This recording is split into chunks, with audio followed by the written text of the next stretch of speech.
guys, just want to follow up. So I did this a total disservice, honestly, because I've owned several of these. They're never quite close enough to feel like you got a good shave. It's just like an emergency sometimes.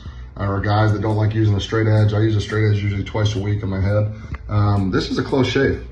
Feel good about it. I can leave it for probably 2 days, which is awesome, especially for an electric razor. But it's a full shave kit. So you've got the actual trimmer. There's 3 adjustable blades. I just got done trimming my beard. You can run a full fade on your beard. It's kind of a tall, medium, and low. And then on top of that, you got a brush, okay? You got a little face massager. Well, you guys have had these kits, know what this stuff is. This head is high quality, it's really good, easy to clean, and then just a nose and ear trimmer. So a little brush comes with it, nice charger, nice kit, man, honestly. So good luck with it.